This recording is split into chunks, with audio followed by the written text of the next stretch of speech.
So, have you ever stopped and wondered what makes a leader truly, deeply respected?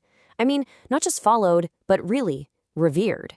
We're going to dig into that exact question today, and our guide is this fascinating story from an ancient text, the Mahāsakuludāyisutta. Seriously, think about it for a second.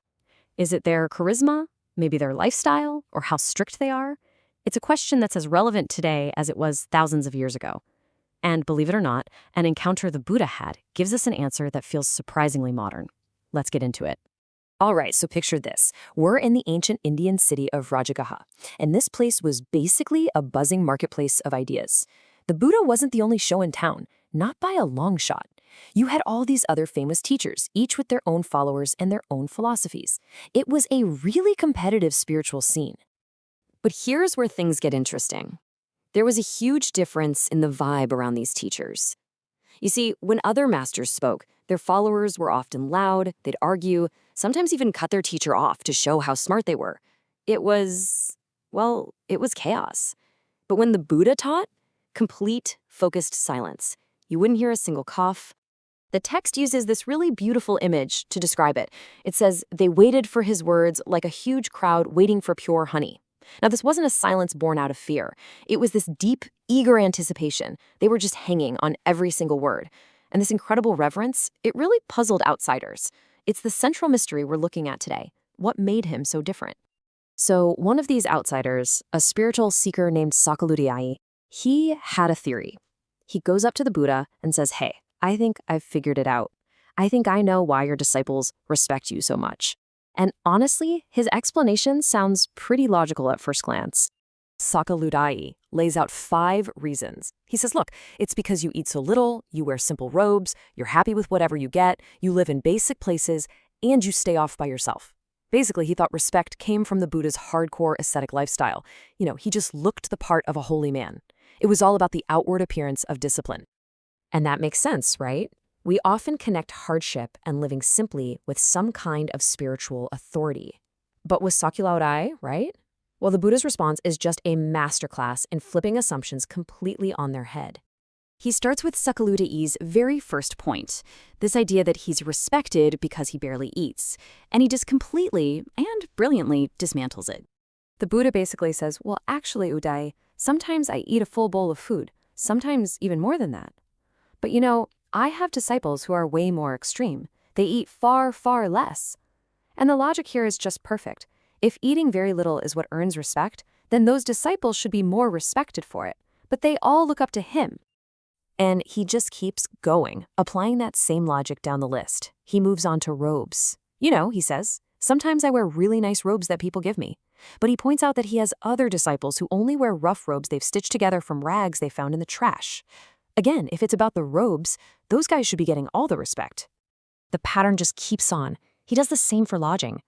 The Buddha admits, yeah, sometimes I stay in comfortable, cozy shelters. Meanwhile, some of my followers are sleeping out in the open under a tree for months at a time. So you see what he's doing here? Point by point, the Buddha proves that when it comes to just outward appearances, to just being tough and ascetic, many of his followers were way more extreme than he was. And because of that, their respect for him couldn't possibly be based on those external things. Sakuludāyin's theory was completely wrong. So, if it wasn't his simple lifestyle, then what in the world was it? This is where the Buddha reveals the 5 real reasons his disciples held him in such high regard.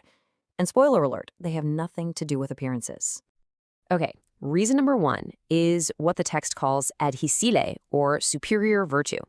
Now, this isn't just about following a list of rules. It's about a state of perfected ethical conduct, an inner purity that is so complete, so unwavering, that it inspires absolute total trust. Think of it as just rack-solid integrity. The second reason is apikante jnana dasane, which means excellent knowledge and vision. This is huge. The Buddha always emphasized that he didn't teach based on faith or what someone else told him. He taught from what he had directly seen and experienced for himself. His teachings were grounded in reason, and they came with verifiable proof. It was a come and see for yourself approach, not a believe me because I said so approach. Number 3, they respected his adipaninya, his superior wisdom.